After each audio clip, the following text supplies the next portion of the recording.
Push, pull, legs. Everyone is doing it. What is all the hype about whenever you still see people hitting this program and they end up with small chests, small delts, small arms, and it's like, how can two people do push, pull, delts and get different results? I can tell you that it's actually small details within your push, pull, legs program that is stopping you getting the result you want. And I see so many people struggle with this. In this video, I'm going to show you how you can grow your arms on a push, pull, legs program, because I'm going to give you a program you can plug in and play to blow up your arms while still doing push, pull, legs that I've used with hundreds of clients. The reason that when people do push pull legs, you will see a lot of people with either flat chests, but a lot of the time you'll see this epidemic where it's like they've got tiny shoulders and tiny arms. When you hit a push pull legs, push pull program, usually the muscle groups that are hit last in the sessions are your arms and your delts. Think about it. You hit push, you hit chest first. You hit pull, you hit back first. Where does biceps go? The end of the workout. Where does delts go? The middle. Triceps, the end. So these muscles naturally aren't prioritized. So other programs like the bodybuilding split, this is why a lot of people still love them, because you can hit each muscle group fresh and give it your all. But the difference is push pull legs, you can hit a muscle group 2 to 3 times a week. Bro splits, you can only probably hit them once. People will argue research backs this and backs that. My personal experience with my clients is that you will usually get more growth from doing less volume on one specific day. So in other words, you're better spreading your volume across the week than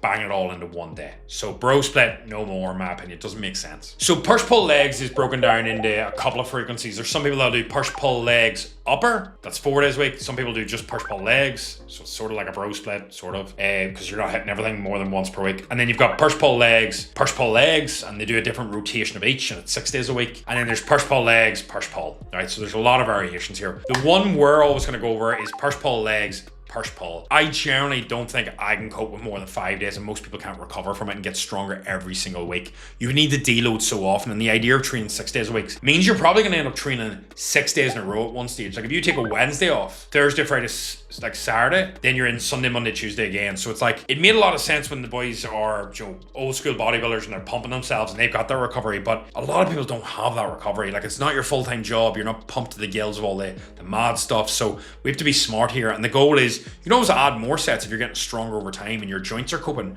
but usually 9 times out of 10 people are just doing too much. The problem most people get wrong running a push pull legs is they don't hybrid it to suit their weak points. If your delts and arms are weak, you cannot put them last in sessions. So on your push days, you could put delts first, and on your leg day, you could actually put your arms before your legs, because then you're prioritizing these weak points and you're hitting them with prioritization, form, good intensity, progressive over week on week. Magic. The only other thing is, common mistake is just too much volume. You're doing way too many sets, and if you're not getting stronger week on week, it's a clear sign you're doing too many sets. Look, I'm now gonna run you through my push pull leg, push pull split that you can literally just take, plug in, and you can use. Next day, that's why I'm wearing a different top. So let's give you everything you need, this push pull legs program lined out for you. Right, we're gonna dive into push session 1. We're starting off this session with a machine lateral raise. The reason I'm doing this is, look, lateral delts is an area I'm trying to bring up. I don't think you can ever have too wide a delts, so this will work for absolutely everyone. And by doing an isolation movement first, I think it puts the mind in the right place. You're not going in straight away and doing a really heavy press movement. You're almost essentially warming up your shoulder joints, which I find a lot of people will get injured when they're doing a push day because they go straight in, they're doing their heavy dumbbells or heavy dumbbell presses. So this is a really good movement to not just warm up, but train to failure. And remember, whatever movement goes first, we're prioritizing that muscle group. Next, we're doing a convergent machine press. The reason why I say convergent is pretty much our hands are moving together as we press. So this almost simulates a small bit like a fly, because when you bring your elbow slightly inwards as you press, this is going to help contract your chest better. Now this press looks like it's flat. However, the position that my elbow is moving through and the slight angle of the handles, this will actually work a little bit of the upper chest as well. So I would always recommend usually hitting more of your upper chest, because most people will never have too big an upper chest. Boom, we're moving into shoulder press for our third movement. So I'm using a machine shoulder press variation because I like the stability of this. I really enjoy the movement. Now, a lot of gyms won't have this fancy prime machine where you've got 3 different places to place the weight, and as you press, it eases off in certain areas. Any shoulder press will do. You can do dumbbell, you can do Smith machine. I prefer machines. I find that they're more beneficial for me. They feel good. So as long as you're doing a shoulder press variation, you're controlling the negative, you're pausing at the bottom. And I think the main cue I want to give you is, Don't have your elbow flared too wide, just a small tuck in front. This will just feel so much more comfortable, and that's exactly what you'll need to get the best shoulder gains from this movement. Now moving on to the fly, a small trick you can do here, which I've done many times, is put the fly at the very start of the workout. If you ever have shoulder problems, a really good way to get around this and give your shoulder a bit of a break, which a lot of people have rotator cuff issues because they overload their pressing so much, is when you do flies first in your workout, it actually fatigues your chest slightly and you don't have to use as much weight to hit failure. However, I put the flies later in the workout, and the main cue I'm going to give you here is all I want you to do is focus on elbows together, elbows apart, elbows together. It's not hands, elbows. That's super important. We don't want to end up like the crab man and use our biceps. That's not what it's about, okay? Small tip makes a big difference. Right, now into triceps. We're going to do a dual rope push down. The reason we're using 2 ropes is because we want to be able to pass the body and get our hands fully behind us. This is going to allow you to get the best contraction possible. Whenever your elbow is behind your body and so is your hand, it's going to give you a great peak contraction when your tricep is in the fully shortened position. Now, if you don't have access to 2 ropes, if you just do it single arm, that will work just as well. And that's a simple change that's super easy. Look, one of the best tricep movements you will ever do will be this. It's a must. It's a must in pretty much every program. Now, to blast off and finish triceps, we're doing an overhead rope extension. This is going to work the tricep in the exact opposite of the first movement. We're fully lengthening it with our elbow overhead and then extending. Now, a pro tip here is please set the cables up at like hip height. This way, you don't have to do this weird ballerina spin where it's really awkward and you put your shoulder. You can just start and it's super simple. This is a movement where a lot of people get elbow pain, and it's because they're doing reps way too fast and they overload the movement too quick, and then they hit like a breaking point. So please take your time with overload. Always go up more reps or more weight, but control the movement. Pause at the bottom, because elbows are an absolute killer for anybody who lifts weights long term. They always end up with injuries. So please take your time, controlled reps. And if you ever notice that you get elbow pain or tendonitis in any movements, try doing the movement with lighter weight and doing isometric holds in the position where you get the pain. This will massively help your muscles, your tendons, your ligaments adapt rather than just keep overloading. Doing that for a small period of time can work wonders. And look, that is push session 1 wrapped up. And you're probably wondering, why on all these movements are the sets lower, the reps lower, and the rest so high? It's because the only goal of this program is to build muscle. Whenever we do super high volume for even long time periods, lots of people come to me and they're doing 4 sets of every movement. They're doing 8 to 12 reps, 12 to 15. They're taking 1 minute rest, maybe maximum 2. You are putting yourself in a fatigue hole, and you're going to struggle to get stronger week on week for 10, 15, 16, 20 weeks on the same program. And as a result, when you're not getting stronger, you're not building any muscle.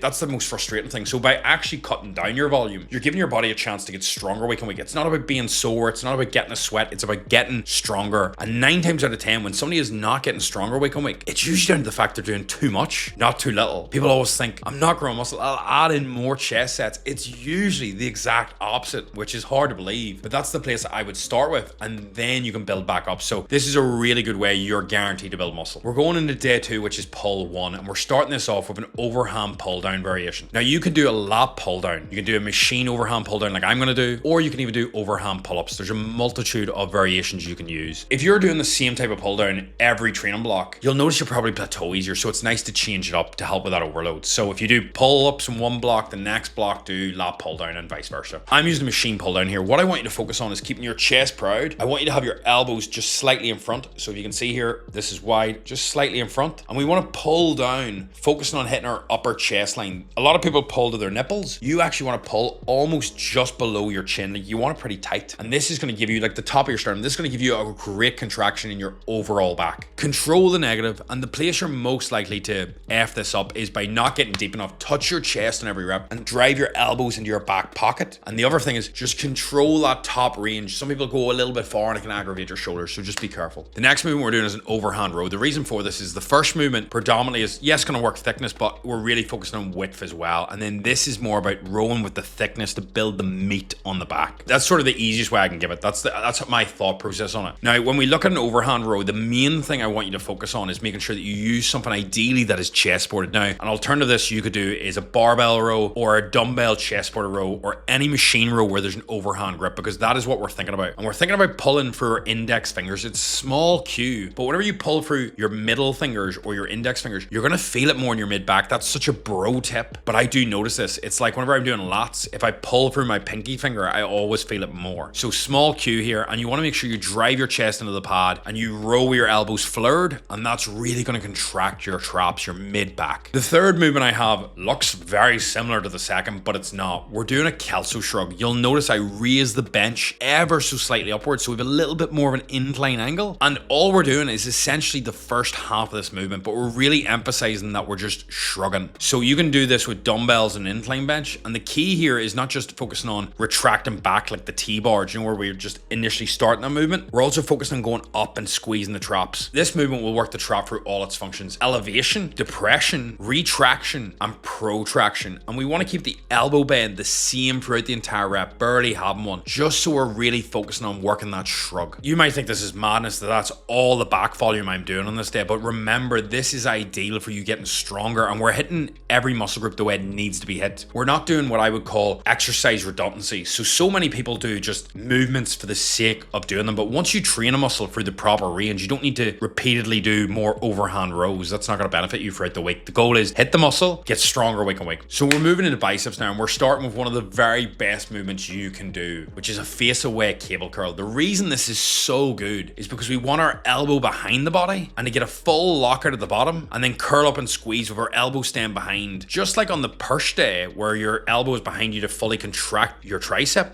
With your elbow fully behind you, that fully stretches your bicep. So we want to keep the elbow behind, come up, squeeze, pause. This is a phenomenal movement, like so good. The only caveat I would give you is make sure you cock your wrist throughout the movement. Excuse my French, but that's the right term. Because a lot of people, when they do an incline curl, will let their wrist go like this. And what happens is when they curl behind, their wrist flicks up, and this can cause a lot of issues in the long term with tendinitis or just little wrist niggles that you do not want. So trying to keep it cocked tight will allow you to curl more weight and also save your wrists. A small thing as well is I wouldn't set the cables of the bottom. Notice that I have the cable line set up almost in line with my hand. I could actually do of setting this up 1 or 2 notches higher. The reason for this is it makes the exercise profile better, so you get a lot of tension throughout the entire rep. It's just a little bit better. It's a small tweak, makes a big difference. I don't need to bore you the science. With a rope hammer curl, one of the biggest things I want to highlight to you is you want to ensure that you're curling in the letter C. Whenever we curl in the letter C, it really focuses on giving us a good contraction. You're really thinking about the movement right to maximize that. The other thing I want to highlight is a lot of people just don't squeeze enough at the top, and cueing this really helps. Now this will work the bicep completely differently to every other movement we do throughout the split. It works in a mid-range, and also we're working a bit of the forearm, the brachialis. Like, it's just a great movement that I would include in every training program. A hammer style variation is an absolute godsend. Just as usual, make sure to control the negative, get a good pump, and that's what it's all about. We've also got the rear delt machine fly in here. The reason I'm putting this here is, although it's delts, I like to split rear delts on my pull days and then my front and side delts on my push. It just breaks up that volume. So with rear delts, you could swap this out for cable rear delts, you could do dumbbells, but I prefer to use a machine or cables because we get that constant tension even in the stretch position and contracted. So whenever we do a machine rear delt, the main cue I want to give you is whenever you're doing this, I want you to push your hands away from you. You want to almost reach out in front of you and then reach out wide. So try and touch your fingers to the wall in front and then try and drive them wide. This is going to give you the best contraction on your rear delts. The only other thing I want to highlight is if you can get your elbow to finish slightly below your shoulder, this will align better with the rear delt fibers. Really simple tip, works absolute wonders. So just adjust the seat height so this lines up properly for you. And then look, it's an absolute must that you do a form of cable crunch at the end of the day. This is an absolute game changer. You'll notice I'm not doing a rope ab crunch. I'm using just 2D handles. The reason for this is if you ever do rope ab crunches, your pinky just gets mashed up. Like, it just gets absolutely pounded. So swapping the rope ab crunch to just 2 handles is such a game changer. I do not know why more people don't do it. If there's one thing that you take away from this video, let it be this, because it's a game changer. I wish I'd done it sooner. Super simple. And the reason we're doing a crunch machine is because we can overload it week on week. This is why we use the cables or any machine. It's just allowing that overload versus the bodyweight movements. And just remember to exhale all the air at the bottom of every rep, and you'll notice you get a great contraction. Just don't move the hips. Don't move the hips. I see that all the time. And if it happens, you take a larger step back and you'll not be able to do that.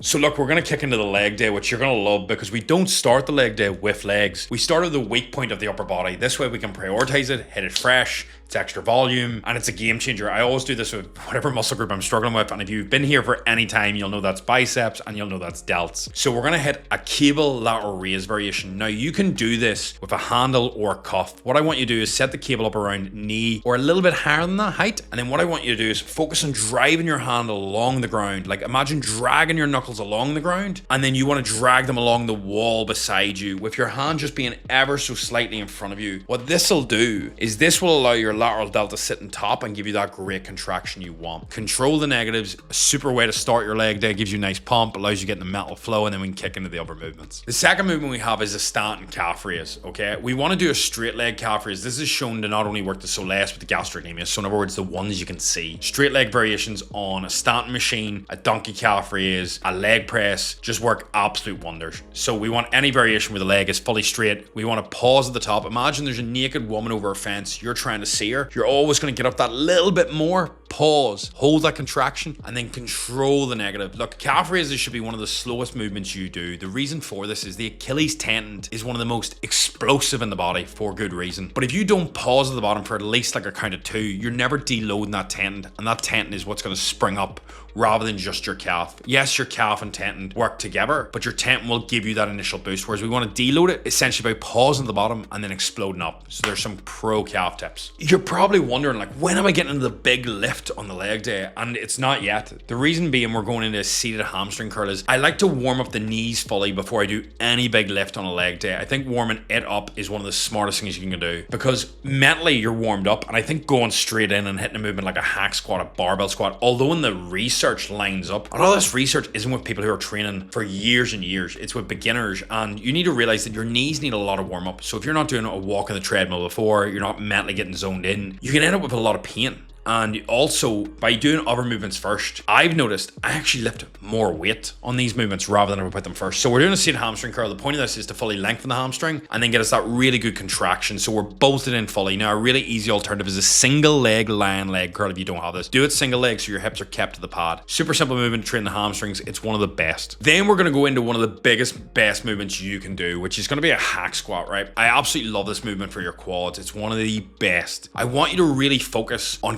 controlling your core as you go down here. A lot of people let their core disengage, and as a result, I feel like they can't get deep enough. You want to control the negative and get the full way down. This way you're getting max knee flexion. So you do want your knees over your toes. This is going to really give you most knee flexion you can possibly get, and that's going to activate the quads. You don't want your back to lift off the pad, so keep it tight against it and then power up. Now, one thing I see all the time, and I'm I wouldn't say against it, but I think you don't benefit from, is if I keep my reps constant, like I'm up and I'm straight back down, I just get such a better burning feel in the quad. Whereas a lot of people pause at the top, which essentially is probably better for progressive overload, but I just find I don't get the same tension in my quads. Like bouncing up and then controlling the negative and going again works absolute wonders for me. So just make sure you take this steady. You don't want your knees injured, and take your time. The lower you can get your feet in the platform, the better here, but do what's comfortable for you. You could also swap this out for a leg press variation, a barbell squat. Any actual squat variation will work really well, but the reason a hack squat is the GOAT is because no matter if your femurs are long or your tibias are long, this depends whether you're hip dominant or quad dominant,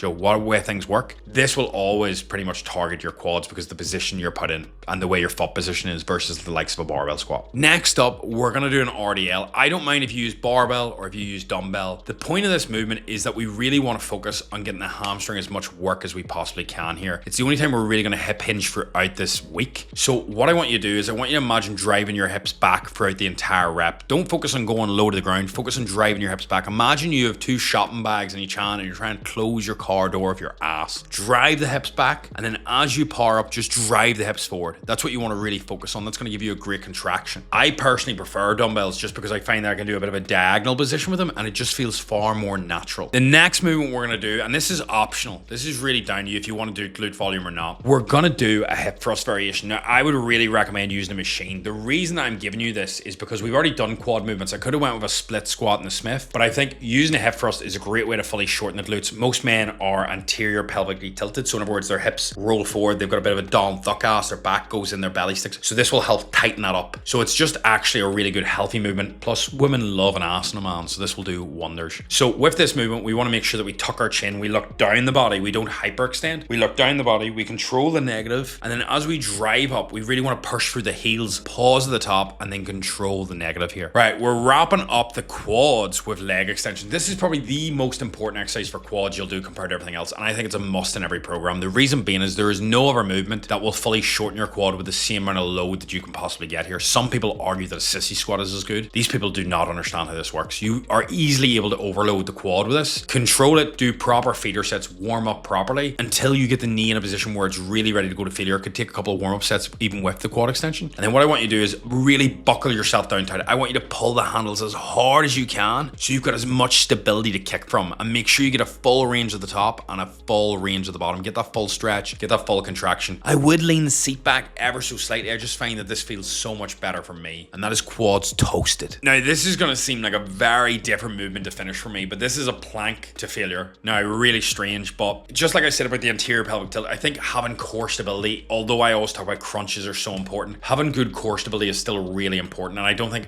holding a plank, tightening your glutes as you do it. So whenever we do a plank, we want to not just focus on tensing our abs and staying upright. We want to focus on driving the hips. We actually want to squeeze the glutes, and this naturally puts your back in the right position. If you find a plank too easy, put your hands higher or focus on really contracting. You can also do up and down, you do one arm, but trust me, if you're doing this right, you will struggle to hold more than a minute and a half. And I think it's just a great core exercise. That's a basic, but just underutilized now, because you'll see people like me joke about it online, but it's super important to include core exercises so you've got that core. Because what you'll notice is a lot of people have developed abs like me, but for a long time I didn't have core stability. So I wasn't just like having abs all the time, only when I tense. Whereas now, because I include some stability exercises, I actually just walk around with a tighter midsection all the time, which is exactly what you want. You don't want to be thinking whenever you're topless, I have to tense my abs all the time. When your core is tight, it just naturally happens. That is the lower day wrapped. Boom. Now we are going to run through day 4, which is push 2. So ideally here we would have took a rest day. We would have done Monday, Tuesday, Wednesday, push pull legs, took a rest day on Thursday, and we kick into the session on the Friday. We don't ever want to train more than 2 or 3 days back to back. We want to wash off that fatigue and then come into the session, give the elbows, everything a bit of a break. So we're starting off this session with, you would have guessed it, cable land lateral raises. This is my favorite delt movement. The reason being is we have stability, we have the cables, and no matter what I do, this always feels the best. The main cue I want to give you is pop the bench up just one incline, and I want you to set the cables up just so they just go over your knees, no more. And then that allows you to get the best contraction here. We want to lead with, just as we do in every lateral raise movement, focus on dragging your knuckles along in front of you like the ground, and then out to the walls and up and squeeze. And that little bit of a bench incline will put you in the natural position for your lateral delt to be on top, which is beautiful. Now you can use handles, you can use cuffs, whatever feels better for you. I do think cuffs are probably ever so slightly better, but it can be a bit of a nightmare to set up with cuffs on the bench. And if you don't even want to use the bench, you can just do this on the floor. There's no harm with just lying on the floor and doing it. As long as your gym is clean, you're good. You could also swap this out to a dumbbell lateral. There's nothing wrong with it. You know the story. Once we've done the lateral raise, we're going into the main meat of the session. We're doing an incline dumbbell press here, okay? So with this, you'll notice the height I have the bench is what feels best for me. I do think most people either put the bench too high or too low. I think somewhere around this 30 gives you a nice balance, because depending on what way your sternum, your chest fiber, it can really depend. But with this, I think you're guaranteed to hit the upper chest in a nice balance. So what I want you to do is slightly tuck your elbow down. So if we look at my position like this on the elbow and then slightly tucked, that's all we're looking, because this is going to help line up with your chest fibers, the upper part, okay? So control the negative, pause the bottom and explode up. We want controlled reps throughout. And remember, if you're not strong enough to flick the dumbbells up by yourself, you shouldn't be lifting them. I know there's somebody that's going to hate that, but that's just my thought process, because do you know what I mean? It just doesn't make sense to me. So I think maybe it's an ego thing, but that's my take. Look, after we do a dumbbell press, we're moving into a flat press. Now this might sound like exercise redundancy, and a lot of the time I'll say, you don't need to do multiple presses in the same workout, especially for chest. I would definitely agree with that. However, in this block, the way I've split up the volume, we are essentially targeting a little bit more chest, delts, and that's sort of the line of this block. Okay, so we're prioritizing them, I would say, with a little bit more volume compared to other muscle groups, which is what most people, I think, will want. So a flat press is what I picked here. I think picking something that converges or just works flat is really beneficial, because we've done pretty much just incline presses up to this point. So any movement, control the negative, pause at the bottom, and power up. This is also really any machine press you want to include, or a decline press. You could put it here, no problem whatsoever. The tiny bit of volume should not compromise any of your recovery. And if you do notice that you're not getting stronger week on week, this is the first movement I would cut out. But I don't think you'll struggle with it. Super simple, and we'll move on to the next, which is flies. Next, after this, we have a cable fly. Now, one thing I'd highly recommend here is a lot of people won't drag a bench over to the cables. You'll notice my cables, I'm lucky, have a stability like jack behind them.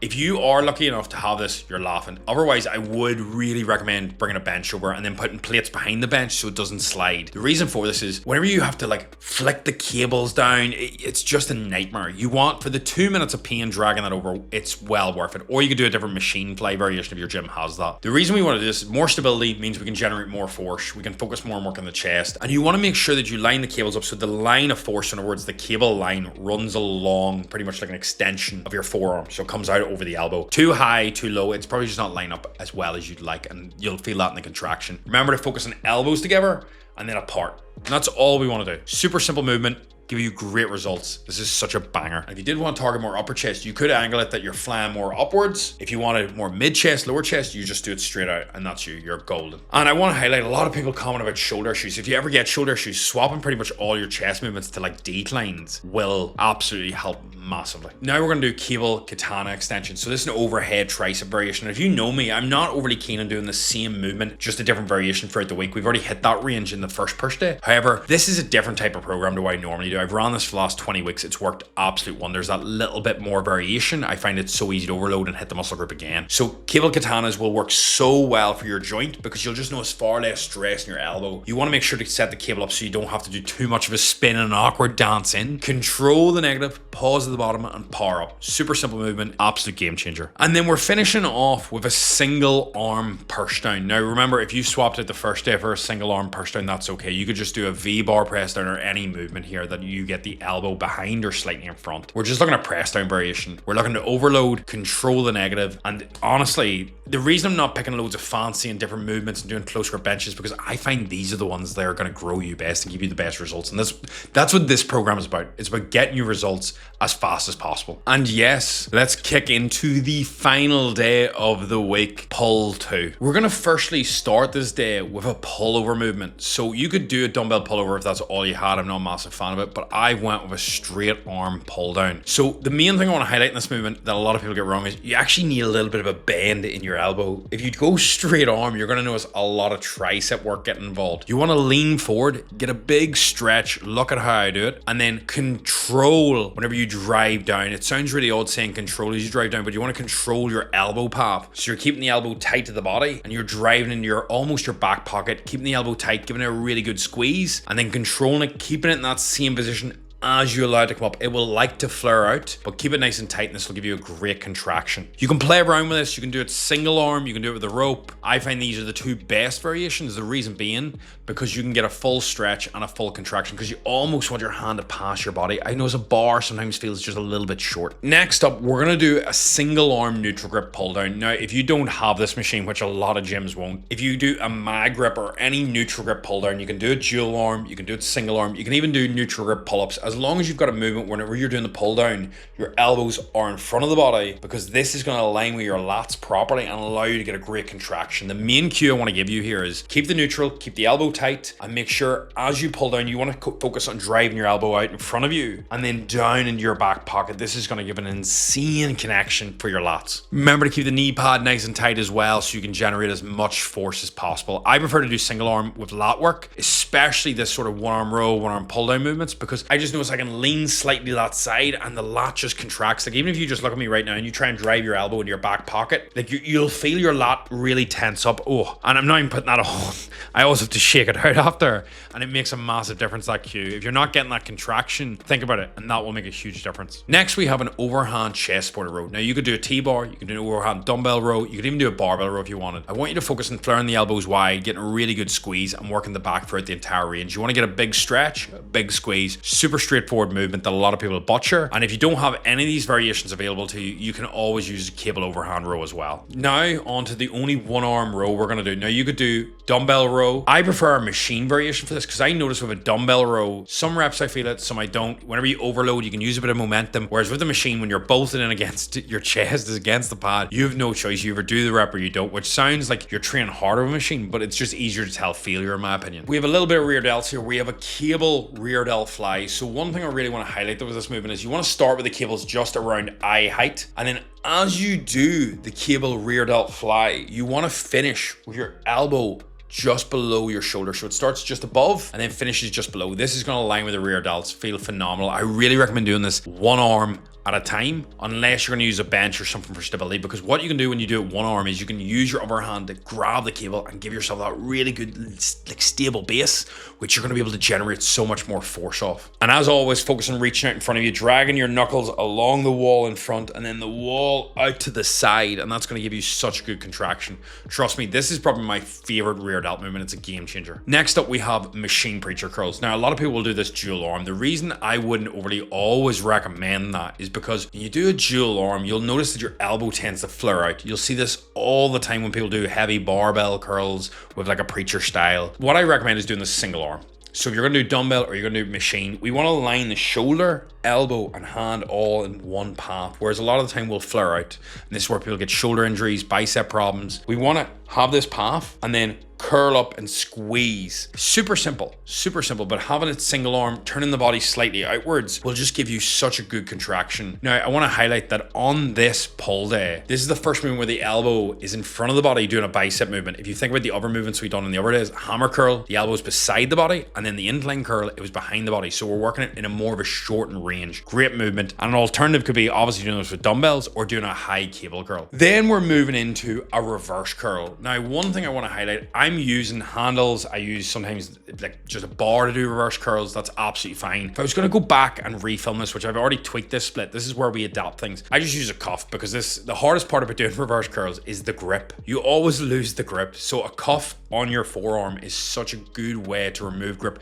You still train the entire forearm and bicep by doing a reverse curl, and it's just a nice variation I think you should include. And the most important thing is getting close to failure, because if your last 5 reps close to failure are the ones that are going to make you grow. So how do you know you're getting close to failure? Whenever you're close to failure, your muscles struggle to contract. So it's when reps get slow in the positive. So if your first rep is super quick, your last rep, obviously if you hit failure, you're not going to be able to complete it, but your rep before that will be about 50 to 30% of the speed of the first rep. You'll notice that rep, where you're like, you're grinding, like you can't get up no matter what. Not talking about downstairs, you get my point. So the first rep's super fast. You'll know when you're hitting true failure. And this is the same when clients send me intensity videos or form videos. If their last rep's fast, I know the muscle fibers acting, massing without boring you are still contracting at a fast pace. Whereas if they are contracting slowly, it takes them time to cross bridge. And that's actually what is showing true muscular failure. That's why the last rep is so slow, a true failure. And then we have a machine crunch variation. Now you can put in reverse crunches, I think is a great alternative here. I'm just focused on the upper 4. You could do reverse crunches, you could do hang leg raises. The main thing is I want a movement that you can overload week on week and that you're crunching pretty much your lower private parts to your mouth or your mouth down. This crunch machine I'm using does both at the same time. That's why I'm using it. And we want to exhale all the air, focus on crunching in, not just leaning forward, crunching in, and then getting a big stretch. Like a lot of people think on the rope ab crunches or the crunch machines that it's bad to hyperextend, where you essentially allow that stretch in your abs, exact opposite of crunch. This is not a bad time to do that, because like every movement, we want to get a full stretch, and as long as it's controlled, your lower back is going to be fine. And the focus of your abs is to then curl you back up, so you're getting a full contraction and a full stretch, which is super important to grow muscle. That is the full program. The only things I want to highlight is please do not add loads of sets to the movements. That will defeat the entire point of the process, okay? If you want to add the odd exercise here or there, that's okay, but I would really recommend not doing that. There's enough volume in this to grow. If you feel like you need to do more and more exercises, you're just not training hard enough. Like, and I really do mean that with love and care, because most people don't realize that you don't need more, you need less, and you just need to go harder. If you feel like 2 to 3 minutes rest between sets is